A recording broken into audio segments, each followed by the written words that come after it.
Salut les Nakamas, c'est Ken Ichimaru. Mais attendez, c'est moi là, Ken Ichimaru, je reviens pour une théorie vraiment que ça va être du lourd les gars, du lourd, de lourd, de lourd. Vraiment, il va falloir s'accrocher là sur vraiment, il faut vraiment contrôle Alt Tab, on coupe YouPorn, on coupe le manga qu'on regardait, on dit à papa, maman, les gars, désolé, je sens comme une envie de m'isoler. Il faut vraiment que personne vous parle là parce que on va vraiment discuter de sujets techniques. De sujets très très très techniques. Déjà pour commencer, un grand big up à tous mes nakamas, à tous les nouveaux nakamas qui écoutent et qui viennent, qui se sont abonnés sur ma chaîne, parce qu'effectivement déjà je suis très content. Ma dernière vidéo, la théorie sur les nouveaux nakamas, elle a passé la barre des 500, et on doit être à 700 et quelques vues. Et donc voilà, ça fait plaisir, vraiment, ça fait plaisir que des gens adhèrent un peu, ils aiment mes visions, mes théories. Ça fait plaisir aussi parce que moi je fais des théories, j'essaie vraiment de faire des théories que je pompe pas, c'est vraiment des théories à partir de moi-même. C'est pour ça peut-être aussi les gens suivent, j'apprécie, c'est un peu parce que j'essaie de faire des théories originales et des théories plausibles, pas juste des théories titres. Je dis ça parce que j'ai vu Mon Corvo que je trouve habituellement bien, mais voilà, ils ont fait une théorie que j'ai trouvé entre guillemets big up quand même, hein, mais que j'ai trouvé nulle. Pour moi c'était un truc à clic, une théorie à clic, c'est-à-dire dire Sanji et Zoro vont mourir, à la fin dire de la vidéo eux-mêmes dire non mais on déconne, on pense pas qu'ils vont mourir. Voilà, bon, il faut faire des théories pour que ça soit plausible, faut que ça soit réel, réalisable, et essayer de prouver que ça soit voilà quelque chose qui va se réaliser et pas juste un truc à clic. Bon, voilà, big up quand même à eux parce que vraiment j'aime beaucoup. Voilà, on m'a renvoyé, il y a des gens qui m'ont renvoyé à certaines de leurs vidéos. Moi, je trouve que ce qu'ils font, c'est cool. Mais c'est vrai que j'étais déçu par ça. Là, les gars, pas bien, là, les gars de Mon Corvo, hein. Bon, je fais quand même la bise, les mecs. Donc voilà, on va faire une petite théorie que je vais faire partir sur la base de Zunisha, sur la base des derniers chapitres que nous avons vus de One Piece, c'est-à-dire le 800, à partir du 820, 821, 822, qu'on va reconnecter en fait qu'on va reconnecter à ce qui s'est passé sur l'île des hommes poissons, parce que tout simplement, je pense que vous savez comment Oda il fait les choses. Il a balancé depuis le chapitre 800 la trame de beaucoup de choses qui vont se passer dans le futur dans l'univers de One Piece. On sent que ça s'accélère. Vous voyez qu'il va y avoir une rêverie, donc un conseil des rois des rois du Nouveau Monde, en gros des gens qui représentent le gouvernement mondial, c'est-à-dire les rois, les rois, voilà, les dragons célestes. Il va y avoir, on a Weeble, donc le nouveau Shishibukai, qui on sait pas pourquoi il est à la recherche de Luffy, mais aussi il est à la recherche, enfin il est à la recherche de tous les enfants de les ex-enfants de Barbe Blanche. On voit qu'il y a les révolutionnaires et dragons. J'ai déjà fait une théorie là-dessus. Allez la voir les gars, parce que vraiment, moi je considère cette théorie c'est du lourd, j'y crois toujours. Donc dragon et les révolutionnaires ça va se taper. On voit qu'il y a une mission, il faut aller récupérer Marco le Phénix. Donc on sait que si tu vas récupérer Marco le Phénix, tu vas forcément te retrouver dans une baston de ouf. On voit qui a Big Mom. On voit qu'il y a quand même Big Mom, le petit est face à Big Mom. On voit que des gens veulent se taper contre Shanks. Et on voit ensuite que Luffy et Law veulent se taper Kaido. On a au moins 7 intrigues de malades qui mériteraient chacune d'être l'objet d'une arc en soi. Mais on sait que Oda, voilà comment il fait les choses. On sait très bien que il balance des trames. Après, des fois, il y a des trames dans les 7 trames qu'il a balancées, il y a des choses qu'il va nous montrer, et il y a des choses dont on aura l'écho et qui va faire bouger le monde. Et après, on verra en flashback, et ainsi de suite, et qui auront une importance dans la trame générale. Mais c'est pour vous dire qu'on est rentré dans une phase du manga qui est dense, qui est vraiment très très dense. Moi, voilà, je kiffe. Aujourd'hui, en fait, on va parler d'une théorie. On va essayer de comprendre en fait qui a donné l'ordre à Zunisha. C'est bête, hein. Mais qui a donné l'ordre à Zunisha de marcher comme ça On voit que qui a donné l'ordre à Zunisha, en fait, en gros, comme punition de marcher, voilà, jusqu'à la fin de l'éternité.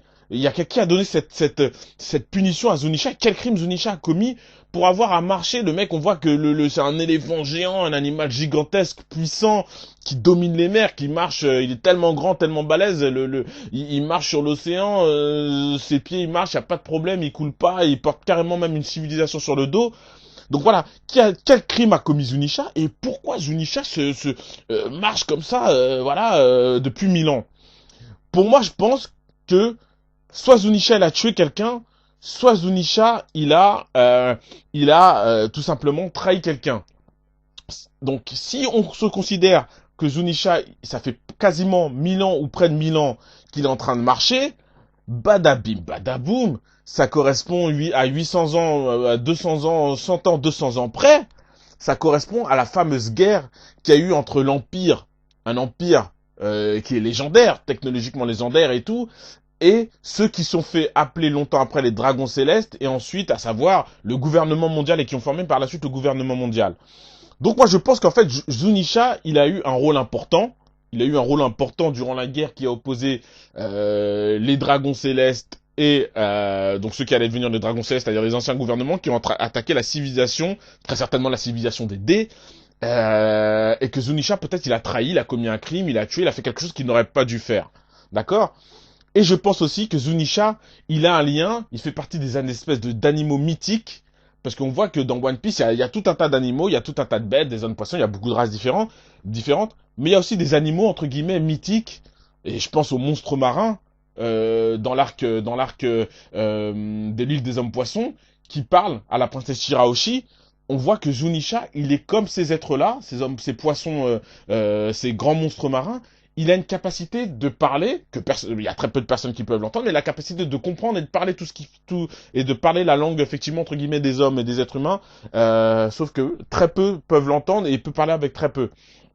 Donc, à partir de là, Kenichimaru, vous savez comment je suis, Kenichimaru a l'esprit un peu tordu, il commence à se poser des questions. Je me suis dit, et si Zunisha, il était relié avec les autres monstres marins, et il était relié donc du coup, s'il était relié avec les autres monstres marins, il était relié tout simplement à Noah, donc forcément à l'île des hommes poissons.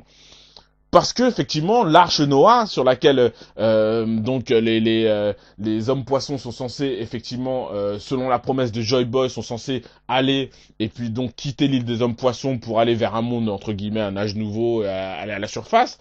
Bah, cette arche, effectivement, donc pour le sortir de sous l'eau, j'imagine qu'il faut les hommes poissons, mais pour le faire avancer, c'est pas un bateau avec des voiles, c'est pas un bateau avec quoi que ce soit, c'est un bateau qui est tracté.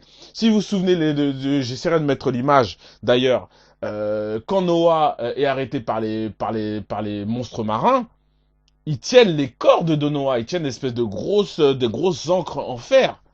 Et quand tu vois Zunisha, la taille de Zunisha et la taille de Noah, tu te dis que Noah pourrait très facilement être une sorte de carrosse des mers. Et Zunisha pourrait très facilement être le cheval, si on peut dire ça, l'éléphant qui tracte Noah sur les mers.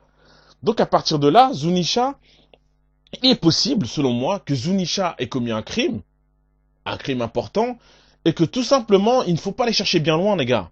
On a un personnage qui nous a été cité, qui est quasi légendaire. On l'a cité qu'une fois dans One Piece, dans l'arc l'île des hommes poissons. C'est Joy Boy. Pour moi, ce personnage, il va être central dans la suite de One Piece, dans la suite de l'histoire. Mais pour moi, il ne peut y avoir que Joy Boy qui a donné l'ordre à Zunisha effectivement, de tout simplement, qui lui a donné cette punition. Qui lui a donné cette punition, les mecs. Il y a que Joy Boy qui a pu dire à Zunisha, écoute, tu es puni, tu n'as pas respecté, peut-être tu as tué, peut-être que tu n'as pas respecté une promesse que tu étais censé tenir.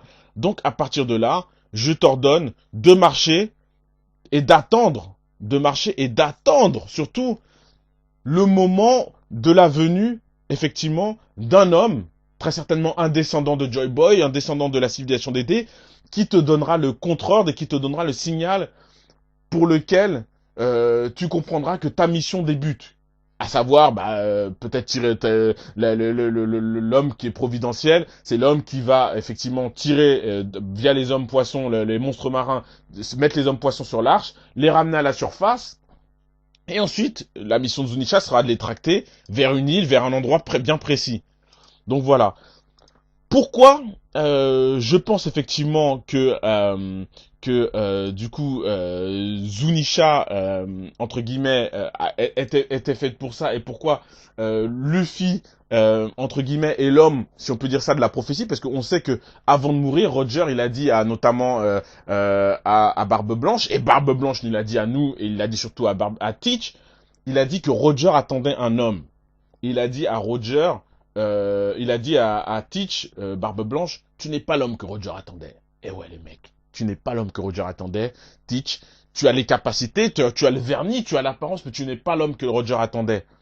Tu n'es pas du tout l'homme que Roger attendait, l'homme providentiel qui va, entre guillemets, rétablir l'équilibre de la force dans One Piece. Je vous renvoie, et je la mettrai en lien à ma théorie sur les comparaisons entre Teach et Luffy.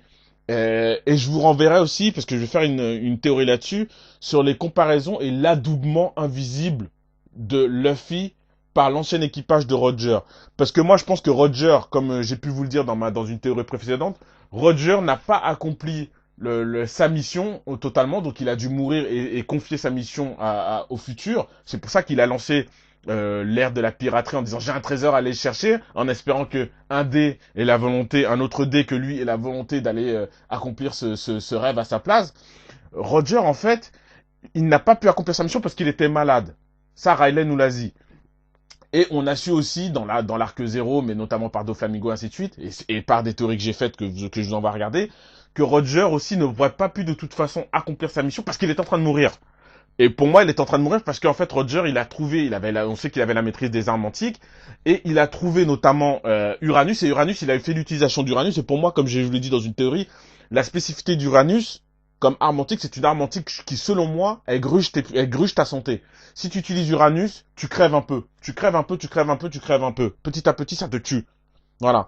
Donc, je pense que Roger n'a pas accompli la mission et il a transmis ça aux futures générations, à savoir Luffy. Et c'est pour ça qu'il y a fatalement un parallèle entre Goldie Roger et Monkey D. Luffy. Goldie Roger et Monkey D. Luffy non seulement se ressemblent physiquement le chapeau de paille, d'ailleurs on voit très souvent que dès qu'il y a un personnage qui a connu Roger, quand il voit Luffy, il a souvent l'impression de voir l'ombre de Roger derrière lui. Ensuite, on voit qu'il y a un parallélisme tout simplement parce que Roger, il avait dans son équipage Oden, c'est-à-dire le shogun, enfin le roi de Wano Kuni. D'accord? Oden, il était capable d'écrire, de comprendre, de lire les poneglyphes et surtout d'entendre et de parler à toute chose. Enfin, de parler aux animaux, aux monstres marins, aux animaux mythiques, entre guillemets. Parce que je vais les appeler les animaux mythiques, c'est-à-dire Zunisha et les monstres des mers, les monstres marins qui sont énormes, qui sont cachés dans le fond des océans et que personne ne voit quasiment, qui peuvent, ils peuvent détruire une île, hein, clairement. Et on voit que Luffy, il est comme Roger, il peut entendre et comprendre. Malheureusement, Oden, il n'a pas pu transmettre à Momonosuke sa capacité de lire et de déchiffrer les poneglyphes. Et c'est là que le rôle de Robin est important, parce que Robin, elle est capable de lire et de déchiffrer les poneglyphes. Par contre, Momonosuke, lui, il a la capacité que Oden avait, qui aurait permis peut-être à Goldie Roger d'accomplir les choses s'il n'avait pas été malade. C'est-à-dire, il a la capacité, donc, lui, de parler comme Roger et d'entendre les monstres marins et les monstres mythiques, mais aussi de leur donner des ordres. Et ça, c'est intéressant, les mecs. Ça, c'est intéressant. Ça veut dire que contrairement à Barbe Noire, qui n'a très certainement pas un Momonosuke dans son équipage, ou un équivalent, on voit que Luffy commence, déjà, il a les ingrédients qui lui permettent effectivement de, tout simplement d'accomplir ce rêve de Goldie Roger. Et je ferai pas de théorie sur c'est quoi le One Piece, c'est quoi le... Allez sur Internet, vous trouverez tout un tas de théories intéressantes. Mais on voit que Luffy, il a tout ça. Est-ce que, à votre avis, si on considère que Shirahoshi, voilà, c'est une arme antique, d'accord? C'est une arme antique, on sait que c'est le Neptune, je vous l'ai dit, voilà. Si on considère que Shirahoshi est une arme antique, est-ce que Momonosuke n'est pas une pierre angulaire, ou Oden, comme son père Oden, c'est pour ça que Kaido l'a tué, est-ce que Momonosuke, d'accord, n'est pas la pierre angulaire d'un plan général que Kaido va accomplir pour avoir la maîtrise de certaines armes antiques et qui va conduire du coup Kaido, puisque on sait que Caribou, je vous renvoie à une autre de mes théories, mais via Caribou, Kaido va savoir que Princesse Shirahoshi et Neptune, et fatalement, il va y avoir un combat cataclysmique sur l'île des hommes poissons entre Luffy, qui va vouloir protéger Shirahoshi, mais aussi, pas vraiment l'île des hommes poissons, mais protéger Shirahoshi et la race des hommes poissons, et Kaido.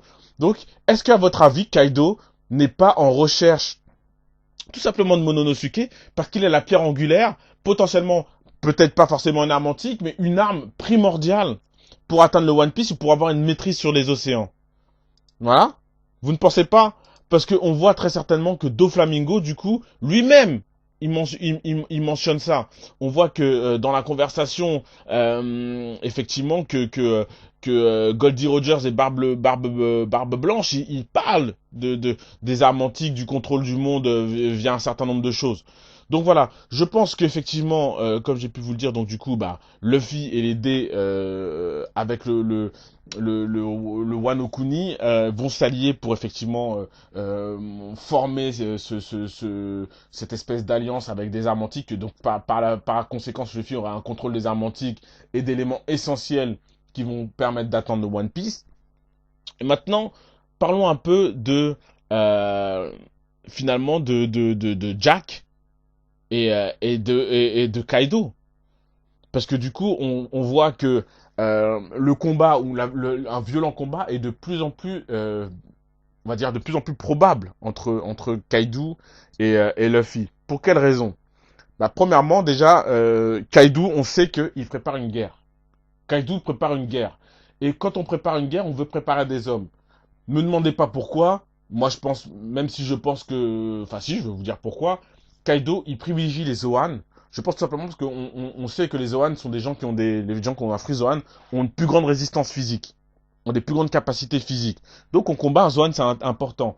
Je pense aussi qu'il prépare une armée de méta-humains, de gens qui ont des fruits du démon, quitte à avoir des fruits du démon synthétiques, mais des gens, du coup, qui ont des capacités spéciales. En gros, il n'a pas absolument confiance à des individus lambda qui ont rejoint son équipage, donc il va les modifier, il va les rendre plus puissants via des fruits du démon. Donc on voit que Luffy il a contrecarré une partie de ce plan-là en mettant KO Doflamingo, c'est-à-dire le fournisseur de Kaido. Et encore plus de ça, Luffy il ose garder en otage Caesar Clown. Donc déjà Kaido il est pas content. Ensuite, Luffy se permet, et Kaido je pense le saura, il va le savoir, il se permet de contrecarrer notre ami Jack, qui est le bras droit de Kaido, une des calamités, qui soit dit en passant pour moi n'est pas mort. Soit dit en passant pour moi n'est pas mort, d'accord parce que Zunisha il a mis un grand coup de trompe, mais moi je pense que soit quelqu'un a sauvé l'équipage de Jack, soit Jack il est en train de vivoter sur un morceau de bois sur de débris de son bateau. Mais bon, ça c'est une autre histoire. Donc voilà, ça c'est sûr. Donc à partir de là, qu'est-ce qui va se passer fatalement entre, à votre avis, entre Kaido et du coup bah l'alliance, parce qu'on sait que du coup Kaido qui est tombé face à l'alliance qui voulait faire tomber Shanks, il a récupéré dans son équipage, si on peut dire ça comme ça, Scratchman Apu. Et potentiellement il a récupéré Hawkins. Hawkins. Quant à Kid, inutile de vous dire que j'ai des grands doutes quant à la soumission d'un être aussi belliqueux que Hawkins, pardon. Basil pas de Hawkins, pardon, de Kid. Maintenant, Hawkins, on voit tous que c'est un mec pragmatique, il a dû tirer ses cartes, 75% de probabilité que si je me bats contre Kaido, je ne survive pas, sans ta probabilité que je survive et que si je m'allie avec lui, je m'en tire bien, 90%, ok, je vais avec Kaido. C'est un mec, Hawkins, c'est un mec pragmatique. Apu, Scratchman, lui, je pense que il a c'est un mec pareil, il a été pragmatique pour une autre raison, mais voilà, c'est quelqu'un qui peut se soumettre. Maintenant, Kid, vous voyez que c'est un mec extrêmement belliqueux, il a son propre rêve, et comme Luffy, comme certains gros personnages de One Piece, il veut atteindre le One Piece, il veut être le roi des pirates, c'est pas juste un petit rigolo. Donc moi, je pense plutôt que, clairement, que Kid, ne me demandez pas comment il s'est évadé. D'accord? Maintenant, si on devait faire un peu de foreshadowing et de comprendre ce qui va se passer selon moi, je pense que pour une raison X ou Y, voilà, pour une raison X ou Y, donc l'équipage qui va se séparer et qui va aller à Wano Kuni, qui se sépare, pardon, au chapitre 822 à Wano Kuni, pour une raison que je ne peux pas vous expliquer, voilà, ou en tout cas, je ne sais pas encore les tenants et les aboutissants, même si j'ai un doute et que je vais vous livrer, je pense que l'équipage de Luffy, qui va se constituer de Usopp, Robin, Franky, Nami, Chopper, Kanjuro, Kinemon, on aura aussi Zunisha, Nekomamushi, mais on aura aussi donc Pekoms et notre ami, comment il s'appelle, Pedro, ils seront dans l'arc Wano Kuni. D'accord? Ils seront dans l'arc Wano Kuni. Maintenant, les gars, je vais pas vous expliquer, je veux pas, enfin si je vais vous expliquer comment, mais je peux pas vous dire pourquoi. J'ai des pistes que je vous explique, que je vais vous donner, mais Zoro ne fera pas partie de cela, Zoro et le reste de l'équipage.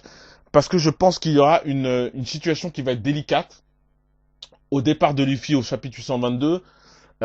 pour une raison que je ne peux pas, enfin que j'essaie de deviner, que ça va être une théorie, mais je pense que Kaido va se déplacer directement, soit l'équipage de Chapeau de Paille va se retrouver sans Luffy, donc à savoir Zoro, va se retrouver directement en prise, dans un premier temps éventuellement à Weeble, et ensuite va se retrouver en prise face à Kaido, et que du coup Zoro, il va enfin nous montrer ses vraies capacités. Je pense qu'il va mettre une calotte à Weeble, clairement.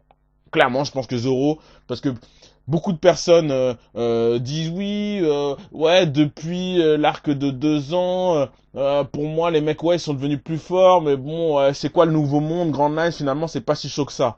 Et les mecs, calmez-vous. Grand Line c'est chaud. Grand Line c'est très très chaud. Et Jack il est très fort. Et bien sûr que Luffy il aurait pu mettre une calotte à Jack, bien sûr que Sanji il a mis une calotte au subordonné de Jack très facilement, mais c'est pas parce qu'ils sont faibles. C'est parce que les mecs sont devenus hyper forts, les gars. Vous auriez voulu qu'avoir une élite de 2 ans, que les mecs ils reviennent faibles. Comme dans Naruto Shippuden, quand Naruto il part 2 ans avec Jiraiya, il revient, tu te dis, mais en fait, c'est quoi son entraînement? Parce qu'il est pas plus fort. Eh ouais, les mecs, t'as un côté le capitaine, il s'est entraîné avec le numéro 2 de l'équipage de l'homme le plus puissant de tous les temps, qui est Goldie Rogers. D'accord? Et arrêtez de dire que Luffy connaît pas l'éveil de son fruit. Luffy connaît déjà l'éveil de son fruit. Il a juste jugé que face à Doflamingo, un Gear 4 suffisait. Et dites pas que ouais, mais s'il aurait pu le battre en un seul coup, il aurait montré. Vous souvenez-vous de Luffy, c'est un mec qui est comme ça. Dans des combats, des fois, il fait des choix stupides. Souvenez-vous, dès le début du manga, notamment face à Arlong, il plante ses 2 pieds dans le sol et il se retrouve dans le fond de l'océan parce qu'il a planté ses 2 pieds, il n'arrive pas à les retirer. Et Arlong, il l'envoie dans le fond des océans. Heureusement qu'il est élastique, on est obligé de lui tirer la tête de l'eau pour envoyer Sanji casser ses pieds qui sont enfermés dans le béton. Luffy, il est comme ça. D'accord? Et d'ailleurs, il nous a montré en partie la potentielle évolution d'un Gear 5 de Luffy, d'un Gear 5. À savoir, la capacité, je pense, de recouvrir tout son corps d'acquis et de rester élastique, donc imperméable à tout type de coups, mais en plus la capacité de grossir son corps, le grossir, le diminuer comme il veut, et surtout d'étirer ses membres à volonté. Ne vous dites pas, quand même, les mecs, croyez pas que Luffy il a passé 2 ans, enfin plutôt 1 an et demi, parce qu'il est resté 6 mois tout seul, 1 an et demi avec le Seigneur des Ténèbres, son Altesse Rayleigh, un mec qui tient tête sans forcer à Kizaru, qu'il a passé 6 mois à apprendre avec lui le haki, ensuite 6 mois à se battre contre les bêtes sauvages, et qu'il n'a pas passé 6 mois à faire des échanges de passes d'armes, Luffy versus la Rayleigh en combat singulier. Rayleigh, il a dû lui dire, parce que ça existait à l'époque du Seigneur des Pirates, de Goldie Roger, les Feux du Monde, il a dû dire, il y a des stades dans tes Feux du Démon, il y a un éveil. Et d'ailleurs, on voit, il y a un foreshadowing de ça. Quand Luffy part en Gear Force, on voit que il y a comme un dessin de Feux du Démon sur son torse. Donc voilà. De l'autre côté, vous avez Zoro qui s'est entraîné avec le plus fort, le plus puissant de tous les épéistes. Un mec qui était tellement puissant qu'il tenait tête à Akagami no Shanks, Shanks le roux, le Yonkou, qui, selon moi, est le plus puissant. Shanks, je le dis, je l'assume, je le dis, j'ai déjà fait une théorie dessus, c'est le Yonko le plus puissant. Le plus puissant par son équipage, le plus puissant par ses connaissances, le plus puissant en haki. Il a un haki, Shanks, c'est le seul pour l'instant qu'on a vu, il a un haki qui est tellement puissant que ça agit non seulement sur les êtres, les individus, ça c'est normal, c'est la base du haki, mais ça agit sur la coque des bateaux. La simple présence sur la coque de bateau de barbe blanche, ça brise la coque du bateau de barbe blanche. Voilà le genre de haki que ce mec il a. Et sans forcer, on le voit pas en mode vénère. Il est sans forcer, il balance juste un petit peu de fluide. Tu vois? Et de côté, on a l'autre qui s'entraînait avec Ivankov sur Okama, l'île des Okama. Ivankov, une fois de plus, c'est pas parce que c'est un personnage qui a l'air grotesque, entre guillemets. Ivankov, c'est un personnage ultra puissant. Rappelez-vous, il méritait d'être niveau 6 d'Impel Down. Il s'est libéré d'Impel Down. Il en a fait un paradis, s'amusait, il faisait la fête à Impel Down en attendant d'avoir les instructions de dragon. Et tout simplement, il bourlinguait. Quand on lui a dit, il faut sortir d'Impel Down, il est parti, il est sorti. Citez-moi un chapitre, un moment, vous avez vu, d'accord, Ivankov dans une situation de combat où il est en danger, où il est blessé. Vous n'avez jamais vu Ivankov, il a été face à Kuma, il a été face à plein de personnes, vous ne l'avez jamais vu en mauvaise situation. Donc voilà. Et Zoro, et ainsi de suite. Donc à partir de là, je pense que Luffy, pour une raison ou une autre, effectivement, il va devoir aller libérer Wano Kuni rapidement, mais quand Wano Kuni tombera sur les généraux si on peut dire ça, sur les bras droits et les généraux de notre ami Kaido, et que, pour une raison ou une autre, je pense que Kaido, lui, croyant que Luffy est, entre guillemets, est à un autre endroit, il va aller à la rencontre impromptument de Zoro, d'accord? Et que en fait Zoro soit il va se battre contre Weeble et ensuite va faire plus ou moins face avec Kaido, soit je sais pas il va se passer un truc énorme avec Zoro. Et on a un foreshadowing de ça parce qu'en fait sur une cover de One Piece de chapitre 822 d'ailleurs, on voit la cover de chapitre 822, il y a les samouraïs, Kanjuro, Pecom, tout ce que vous voulez, enfin voilà, Nekomamushi, tous les personnages dont j'ai cité, Pedro, et on voit que c'est les personnages qui sont à l'arc Wano Kuni, mais on comprend pas pour quelle raison. On voit d'ailleurs Luffy en Gear Force, et on comprend pas pour quelle raison d'ailleurs. Bah, Sanji n'y est pas, donc ça veut dire que Sanji y est, pardon. Ça veut dire que sûrement Luffy a eu le temps d'aller le sauver du mariage avec Big Mom, mais on comprend pas pourquoi Zoro n'y est pas. Si Zoro n'y est pas, c'est que Zoro il est aux prises en quelque part avec un ennemi puissant. D'accord? Parce que souvenez-vous, l'équipage est séparé. Et Zoro, lui, il est avec le reste de l'équipage. Donc, soit il y a quelqu'un qui a essayé de kidnapper, qui est en train d'essayer de kidnapper notre ami Robin, soit il est tombé sur Weeble, soit, comme je vous l'ai dit, il est tombé directement, malheureusement, c'est pas pour quelle raison Zoro est tombé directement sur Kaido. Et là, Zoro, il a commencé un combat cataclysmique, en sachant que Zoro va nous montrer enfin, s'il tombe directement lui-même sur Kaido, sa véritable puissance, parce qu'il est important de dire aussi que Zoro n'a, à ce jour, à l'instant T où nous nous parlons, chapitre 822 de One Piece, Zoro n'a pas montré la moitié d'un quart de ses capacités. Ce mec a perdu un œil potentiellement en se battant contre Mihawk. Il est resté à s'entraîner avec Mihawk. Il a très certainement, peut-être Mihawk lui a montré quelques mouvements, quelques passes d'armes. Et ce mec-là en est sorti tellement puissant qu'on l'a vu en difficulté face à aucun adversaire. Face à aucun adversaire. Donc voilà, ma théorie, on va dire, sur Zunisha et sur la suite et l'ouverture du chapitre 822, à savoir, comme j'ai pu vous le dire, un sauvetage, je pense, qui va être extrêmement rapide de Sanji, mais un problème chassant un autre. Très certainement, Zoro en prise à des grandes difficultés dans la suite du manga, nécessitant effectivement, je pense que l'équipage rapidement se refédère à nouveau pour une grande bataille. Donc voilà, écoutez, dites-moi ce que vous en pensez, lâchez des commentaires, likez, abonnez-vous les gars, ça fait vraiment plaisir. Vous êtes d'accord, vous n'êtes pas d'accord, lâchez un commentaire, moi j'adore qu'on commente les théories, qu'on en discute, chacun donne son point de vue. Et puis voilà, je vous dis à très bientôt pour une prochaine théorie. Allez, bisous les Nakama. Et n'oubliez pas, si vous n'êtes pas mes Nakama, vous êtes des Okama les mecs. Allez, ciao.